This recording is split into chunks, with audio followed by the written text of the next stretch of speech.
예, 그러면 종목별로 친절하고 세세하게 한번 전략 업데이트를 해보도록 하겠습니다. 이베스트 투자증권 이비조 영업팀의 염승환 부장과 함께합니다. 어서 오십시오. 네, 안녕하세요. 네, 안녕하세요.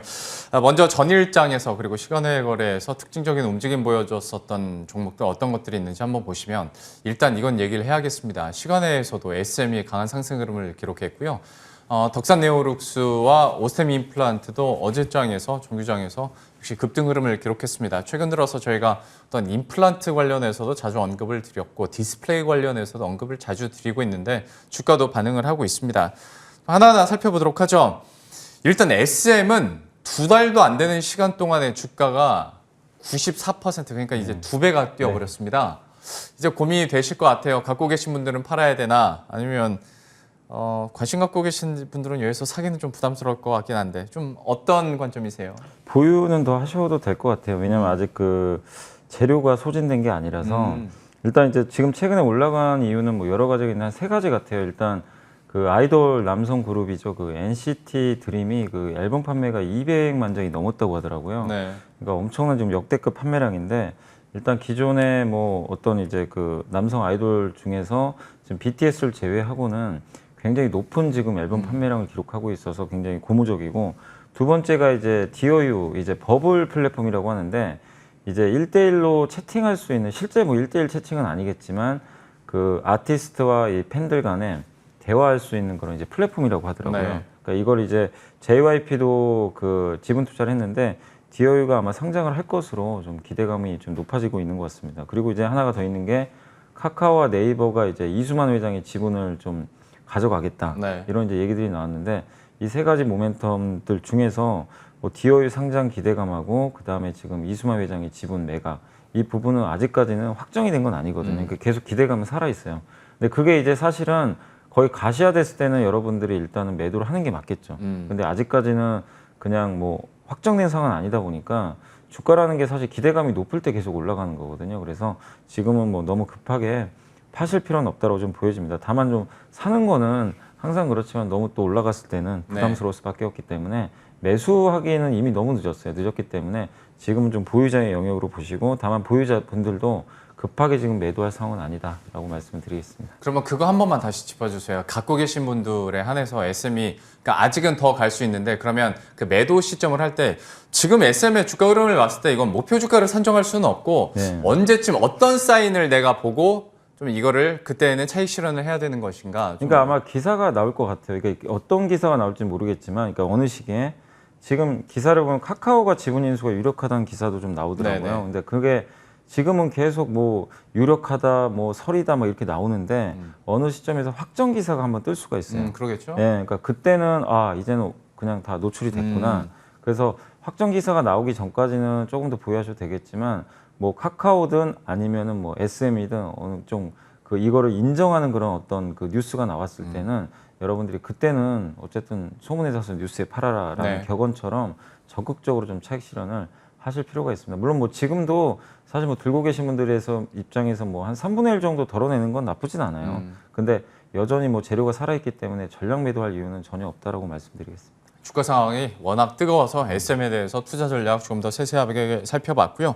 덕산 네오룩스와 오스템 임플란트도 현재 시점에서 관점 좀 얘기를 해주시죠. 네, 그러니까 OLED도 사실 올해하고 내년에 될 수밖에 없는 섹터입니다. 왜냐하면 반도체에 비해서 소외도 많이 받았지만 일단 지금 그 OLED 침투율이 점점 늘어나요. 그러니까 스마트폰도 OLED 지금 아직까지도 LCD 채택하는 스마트폰 모델이 더 많아요. 중저가 폰까지 합치면.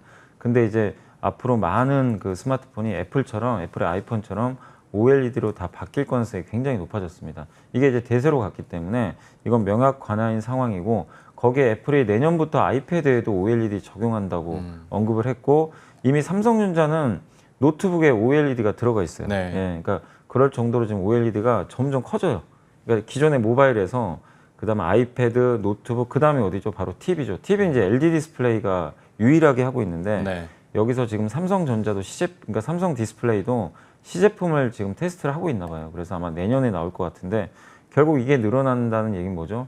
면적이 늘어나면 거기 들어간 소재가 많이 들어갑니다. 그래서 덕산 네오룩스가 좋을 수밖에 없는데 그 미국의 대표적인 그 업체죠. 유니버셜 디스플레이에 비해서 주가가 여전히 저렴해요. 그렇기 때문에 아직까지 좀 비중 확대 의견 저는 좀 드려보고 싶습니다. 예.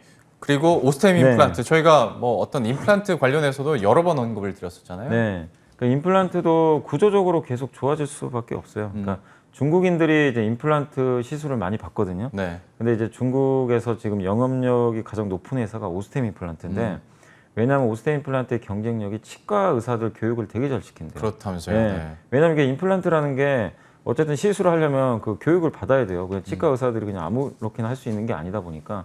근데 이런 교육 시스템은 한국이 세계 최강이고요. 그 이제 오스템 임플란트가 결국 중국에 가서 그 영업력을 잘 발휘했던 거죠. 코로나 때도 되게 열심히 했다고 네, 그러더라고요. 맞아요. 근데 사실 코로나 때문에 이제 병원에 못 갔지만 네. 이제는 그게 거의 완화되고 있고 특히 중국은 이제 마스크 안 쓰는 데도 많이 있잖아요. 그렇기 때문에 결국에 지금 이 오스템 임플란트의 수요는 중국 쪽에서 굉장히 늘어날 수밖에 없고 이게 사실 중국에서만 끝날 건 아닌 것 같아요. 지금 전 세계가 이제 고령화로 가요. 나이가 들면 치아가 약해집니다. 네. 그래서 임플란트를 이제 시술할 가능성이 굉장히 높기 때문에 잠재 수요가 엄청나요. 그래서 사실 뭐 오스템 임플란트 비중 확대 의견이지만 아니 보유 의견이 너무 올라서 좀 보유 의견이지만 덴티움하고 디오 이 두 개 또 덴티스까지 네. 이 세 개는 상대적으로 그렇게 많이 오른 건 아니거든요. 그래서 나머지 한 2, 3등 업체들에 대해서는 여전히 싸니까 좀 비중 확대 의견 드리겠습니다. 덴티움이랑 디오에 대해서 임플란트 관련주 얘기할 때 직접 들고 오셨었는데 지금 상황에서는 상대적으로 그래도 오스템 임플란트보다 덜 올랐기 때문에 이 두 종목에 대해서는 여전히 보유 의견과 함께 추가적인 상승도 기대해 보도록 하겠습니다. 이어서 AS도 해보도록 할 텐데요. 아비코전자와 ITM 반도체입니다. 6월 7일과 6월 9일에 각각 소개를 해주셨고 10% 정도 수익률 기록하고 있는데요. 좀 현재 시점에서도 AS 한번 부탁드릴게요. 그러니까 아비코전자의 그 포인트는 뭐냐면 자회사 PCB 업체가 하나 있는데 그 네. 회사가 이제 올해 흑자전을 할 것 같아요. 그러니까 이게 실적에 속을 썩이던 업체 하나가 이제 바뀌는 거죠. 그럼 실적에 플러스가 될 거고 또 한 가지가 DDR5라고 많이 들어보셨을 거예요. 이제 그 반도체 구격이 바뀌어요. DDR3 지금 우리가 쓰고 있는 게 DDR4인데 이제 DDR5로 이제 넘어갈 시기가 좀 다가오는데 오늘 아침에 이제 기사를 보니까 외신에서 DDR5가 이제 대만 쪽에서 나왔던 기사 같은데 올해 이제 연말경에 DDR5가 본격적으로 채택이 될 거라고 합니다. 그럼 결국 이게 뭐냐면 그러니까 투자하실 때 여러분들이 염두에 두실 가장 좋은 것 중에 하나가 언젠가는 다가올 미래를 미리 알고 미리 투자하시면 딱 좋아요. 네. 근데 왜 그때가 힘드냐면 당장은 안 오기 때문에 주가가 되게 눌려 있어요. 재미도 없고 뭔가 나 혼자만 아는 것 같기 때문에 남들이 인정을 안 해주니까 주가는 잘 안 가요. 그렇죠. 근데 그런 걸 미리 선점해가지고 들어가 계시면 남들이 비쌀 때 나는 밑에서 샀기 때문에 기분이 되게 좋을 수가 있어요. 그러니까 이 아비코전자도 정말 지난 몇 달간 너무 못 갔잖아요, 주가가. 최근에 이제 보고서 나오고 조금씩 올라가는데 이제 DDR5가 연말에 나온단 말이에요. 그러면 명확합니다. 연말까지 그냥 가져가시면 돼요. 어려울 게 없어요. 근데 막상 DDR5가 이제 본격적으로 채택됐다는 기사가 나오면 그땐 당연히 정리하셔야죠. 네. 그러니까 실현이 됐을 때는. 그래서 항상 아비코전자 같은 이런 어떤 스타일들도 여러분들이 앞으로 좀 많이 찾아보시면 좀 좋을 것 같습니다. 예. 아이템 반도체는 그러면 어떻게 할까요? 아이템 반도체는 이제 애플 아이폰 수혜주인데 아이폰에 들어간 그 아이폰 중에서 그 에어팟 있잖아요. 예. 에어팟에 들어가는 이제 그 충전 회로, 보호 회로를 만드는 회사라고 좀 보시면 좋겠는데 실적이 되게 안 좋았고 왜냐면 이게 저번에도 말씀드렸지만 이 에어팟 판매가 좀 감소를 했어요. 오히려 삼성께도 판매가 늘어났대요. 근데 왜냐하면 2019년 이후로 2년 동안 이제 신제품이 안 나왔어요. 근데 네. 그때 설명드린 대로 올해 가을에 아마 나올 것 같아요. 그럼 어떻게 하냐? 똑같아요. 가을에 나오면 팔면 됩니다. 그때. 그러니까 되게 단순해요. 네. 이런 섹터들은 그러니까 이게 대부분은 실현이 됐을 때 살려고 하세요. 아 이제 되는구나. 네. 근데 잘하시는 분들은 미리 사놓죠. 그리고 그게 됐을 때 이제 물량을 넘기고 나가는데 그래서 여러분들도 혹시 ITM 반도체 갖고 계시면 지금 매도할 이유는 없고 에어팟이 혹시 나오게 되면 그때 한번 매도 타이밍을 잡아보시는 게 좋겠습니다. 참 많이 오른 SM도 아비코전자도 ITM 반도체도 매도 시점, 차익 실현 시점에 대해서는 명확하게 얘기를 해주셨으니까요. 참고하시길 바라겠습니다. AS까지 이렇게 마무리 짓고요. 개장 전 필수 체크포인트 화면 통해서 함께 확인해 보도록 하겠습니다. 미국과 유럽이 탄소 국경세에 대한 논의를 활발하게 이어가고 있죠. 실제로 7월에 이제 유럽연합에서는 탄소 국경세 어떤 법안 초안도 나오기도 하고 그러면 좀 준비 차원에서 전략으로는 어떻게 녹여낼 수 있을지 어떤 아이디어 가지고 계십니까? 그러니까 이게 이제 앞으로 이건 무조건 다가오는 미래잖아요. 네. 탄소 배출이라는 그래서 우리 지금 현재 하고 있는 게 탄소 배출권 판매하잖아요. 네. 그래서 탄소 배출권이라는 게 이제 크레딧을 정부 같은 데서 탄소 배출 크레딧을 줘요. 그러면은 만약에 100톤을 그러니까 테슬라한테 100톤을 줬어요. 100톤 정도 너네는 뭐 탄소 배출해도 된다. 근데 이 테슬라는 아시겠지만 전기차 위주로 생산을 하기 때문에 이산화탄소 배출이 많지는 않아요. 네. 그래서 예를 들면 테슬라가 50톤만 배출을 했으면 50톤이 남죠. 네. 나는 갖고 있어. 이걸 팔아버리면 돼요. 네. 그러면 이걸 필요로 하는 다른 업체가 사가면 테슬라가 돈을 버는 거죠. 그런 제도는 지금 있는데 그래서 테슬라가 흑자전화 했었잖아요. 그렇죠. 그때. 그것 때문에. 근데 이제 여기서 한 발 더 나아가서 뭐냐면 탄소 국경세는 세금을 부과시켜버려요. 그러니까 EU 국경 내에서 이산화탄소가 예를 들면 1톤 발생하잖아요. 배출이. 그러면 우리나라 돈으로 5만 원을 내야 됩니다. 이게 적은 돈이 아니에요. 꽤 많이 나갑니다.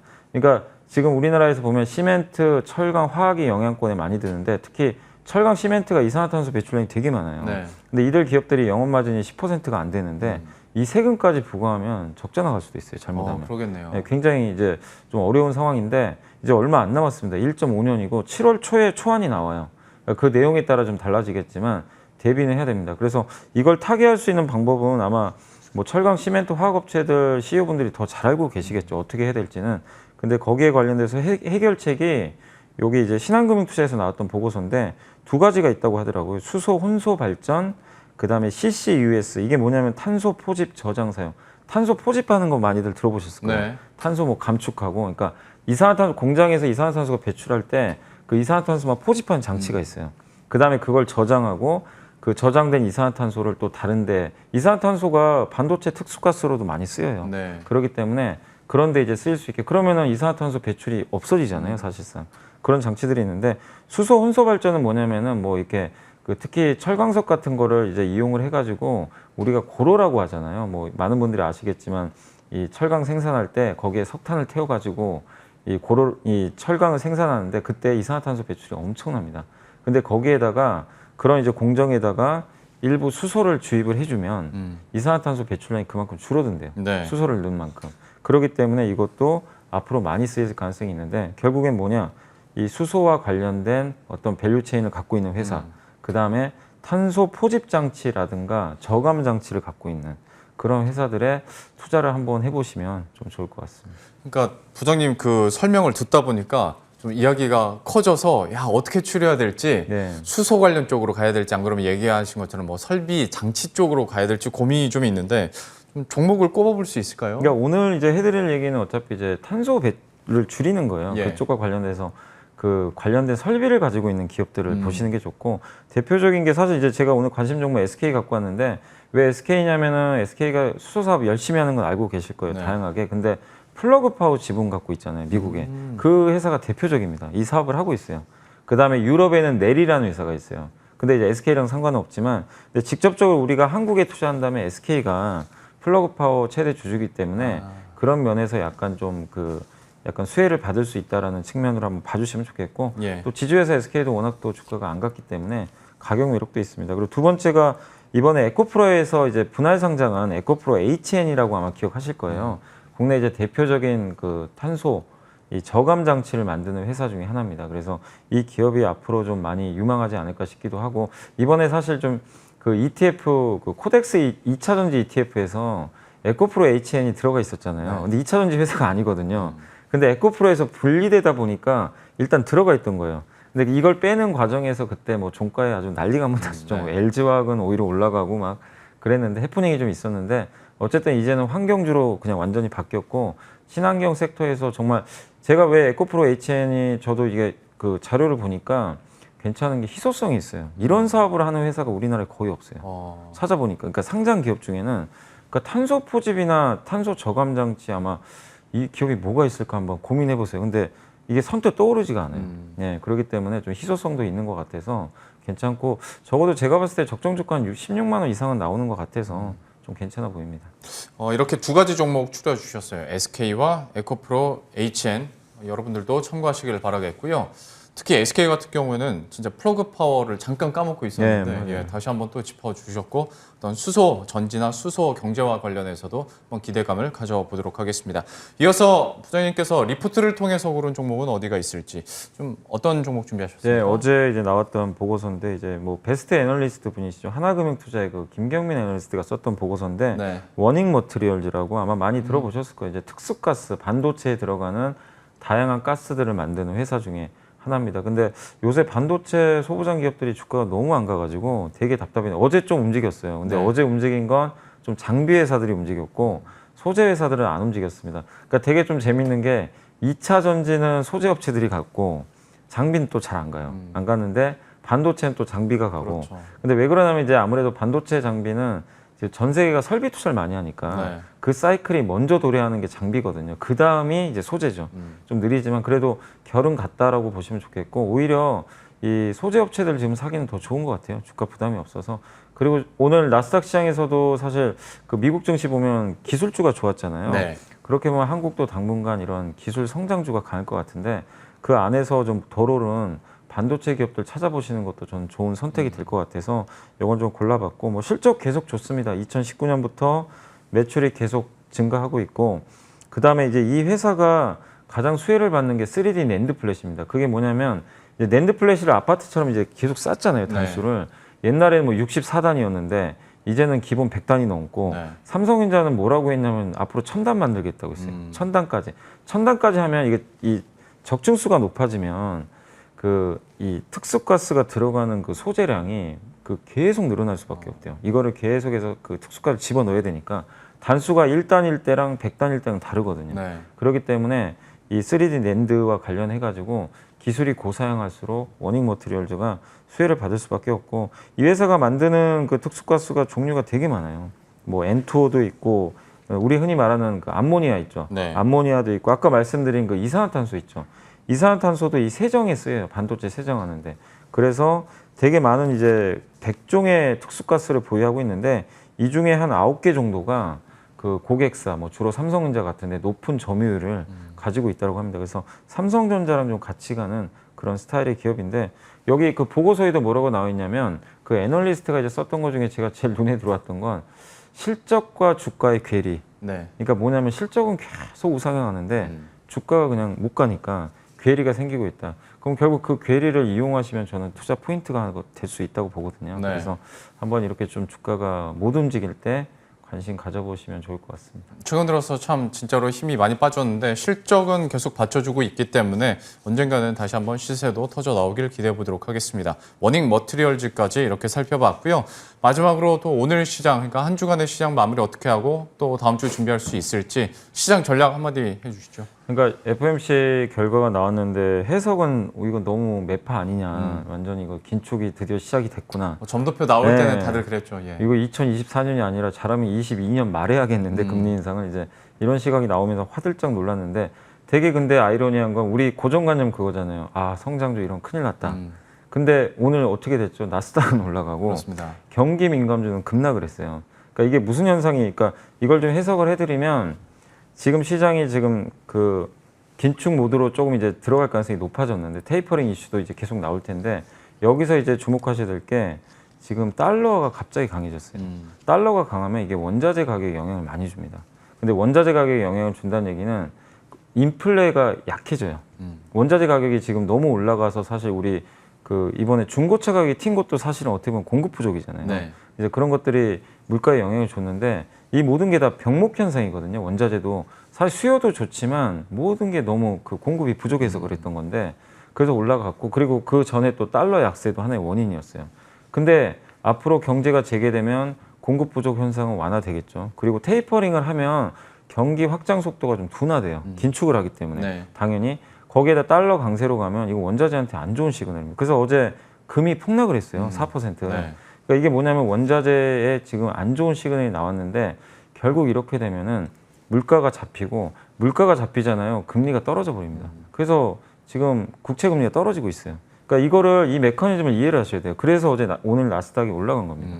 그러니까 오히려 우리가 생각한 거랑 반대로 성장주한테 오히려 더 좋은 시그널이 나와버렸어요. 그래서 네. 경기 민감주가 좀 약해졌고 성장주가 좋아졌는데 어쨌든 시장 반응은 저는 비둘기적으로 좀 변했다. 그래서 국내 증시가 성장주 비중이 어쨌든 뭐 작진 않잖아요. 그런 면에서 한국 증시에도 좀 우호적 수 있기 때문에 긍정적으로 보시고 다만 지금은 좀 성장주가 좀 더 유리한 국면이라는 거 염두에 두시고 낙폭과대 성장주 위주로 비중을 좀 늘려가시면 좋겠고 경기 민감주는 좀 당분간 빠질 것 같아요. 근데 경기 민감주 중에서는 실적 좋은 것들이 있거든요. 근데 이럴 때 또 담아놓으시면 좋잖아요. 네. 그래서 그 중에 조선 철강주는 좀 혹시 다음 주까지 조정이 좀 이어지면 하반기를 대비해 두시면서 그런 것도 좀 모아가자. 이렇게 좀 말씀을 드리겠습니다. 금리와 성장주만 놓고 보면 어제 미국 증시가 좀 이해가 안 갈 수도 있겠지만 중간에 달러와 원자재 스토리를 넣었더니 좀 이해가 가실 것 같고요. 여기에 대해서 뭐 성장주에 대한 긍정적인 전망은 계속 나옵니다. 그리고 하반기를 준비하는 차원에서 조선과 철강에 대해서도 추가적으로 얘기를 해주셨으니까요. 여러분들 전략에도 꼭 참고하셨으면 좋겠습니다. 이베스트 투자증권 이비즈 영업팀의 염승환 부장과 함께했습니다. 오늘 말씀 고맙습니다. 네, 감사합니다.